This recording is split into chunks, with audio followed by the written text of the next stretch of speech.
saya memang telah merancang untuk melaksanakan projek Ubahsuai ini kira-kira 3 atau 4 tahun sudah. Tetapi pada masa itu terdapat kekangan memandangkan banyak faktor-faktor yang berkaitan dengan persekitaran perumahan, ya, menyebabkan saya terpaksa menghentikan seketika saya punya perancangan, sehinggalah pada kira-kira setahun yang lalu saya meneruskan kembali rancangan saya untuk melaksanakan projek pengubahsuaian rumah.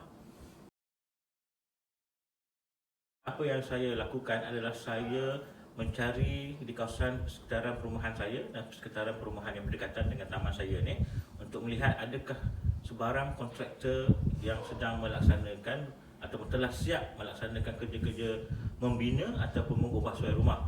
So pada masa itu saya terjumpa dengan satu rumah berhampiran dengan taman saya, di mana rumah itu telah pun siap diubahsuai, dan saya dapati cara ataupun reka bentuk rumah yang telah diubahsuai itu menarik perhatian saya, sehingga saya berjumpa dengan tuan rumah tersebut dan saya bertanya siapakah kontraktor yang telah melaksanakan kerja-kerja pengubahsuaian rumah tersebut, dan akhirnya dimaklumkan bahawa pihak Go Deco Services yang melakukan kerja-kerja pengubahsuaian tersebut. Jadi selepas saya diberitahu oleh tuan rumah yang telah siap kerja-kerja pengubahsuaian oleh Go Deco, saya seterusnya meminta kepada tuan rumah berkenaan nombor telefon Go Deco, dan selepas itu saya layari laman web syarikat Go Deco lah. So daripada situ saya perhatikan dan saya dapati bahawa Go Deco mempunyai banyak contoh-contoh rumah yang telah pun diubahsuai ataupun dibina, dan kebanyakan rumah yang dibina ataupun diubahsuai ini menarik dari segi reka bentuk dan cara kerja dilaksanakan.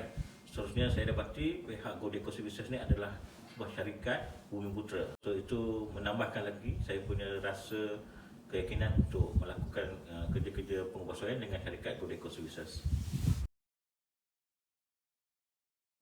Okey, secara terus terang saya katakan saya berpuas hati dengan cara kerja-kerja ubahsuai yang dilaksanakan oleh pihak Go Deco Services dan kaki tangan pihak Go Deco Services. Lepas saya mendapat maklumat daripada laman web Go Deco Services, so saya telah menghubungi Encik Hanis dan juga Encik Amirul. So dari situ saya mula berkenalan dengan Encik Hanis dan Encik Amirul dan juga Encik Sabri.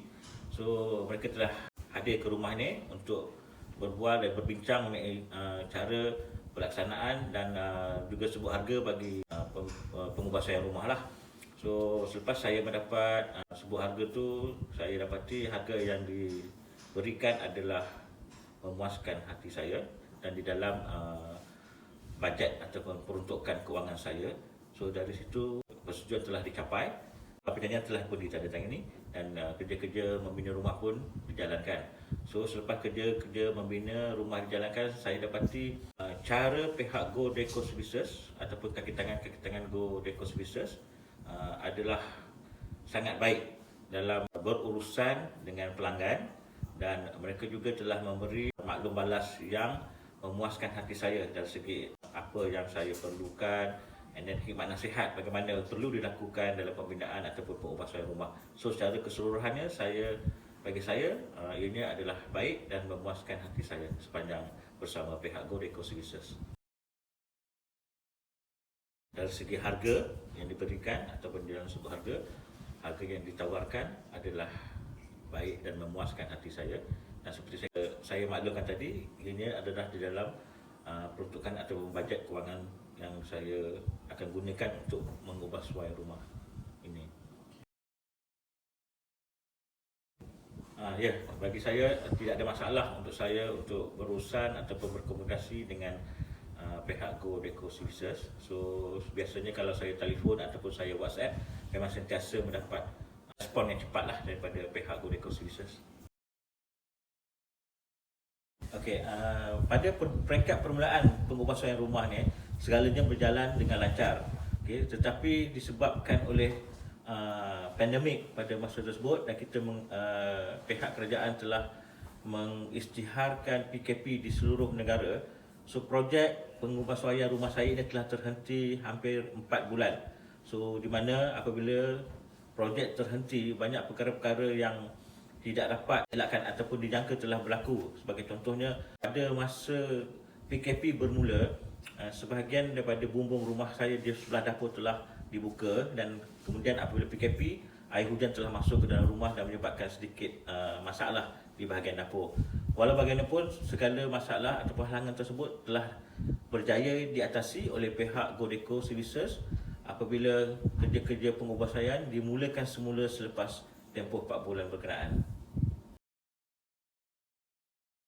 Sepanjang Godeco Services melaksanakan kerja-kerja pengubahsaian ini, saya adalah amat menitik beratkan dari segi perjalanan projek, sebab saya pun banyak melibatkan diri dalam projek di syarikat saya. So saya rasa dari segi penambahbaikan, apa yang perlu ada pada pihak Godeco Services adalah dari segi pelaksanaan dan pemantauan projek. Maksudnya dari sini kita apabila melaksanakan projek, kita ada dari segi beberapa fasa, dari segi fasa permulaan, fasa perancangan, fasa pelaksanaan dan pemantauan, dan juga fasa penamat projek. So masa pelaksanaan projek pengubahsaian rumah ini, bagi saya pihak Godeco Services perlu lebih menumpukan kepada fasa pelaksanaan dan pemantauan projek, di mana ini adalah amat penting untuk memastikan sesuatu projek itu dapat dilaksanakan dalam tempoh masa yang ditetapkan, dan sekiranya berlaku sebarang perkara yang tidak dapat kita elakkan atau kita tidak boleh hindari seperti PKP itu, kena ada satu plan B yang untuk memastikan segalanya berjalan dengan lancar selepas ataupun apabila kerja boleh dimulakan semula.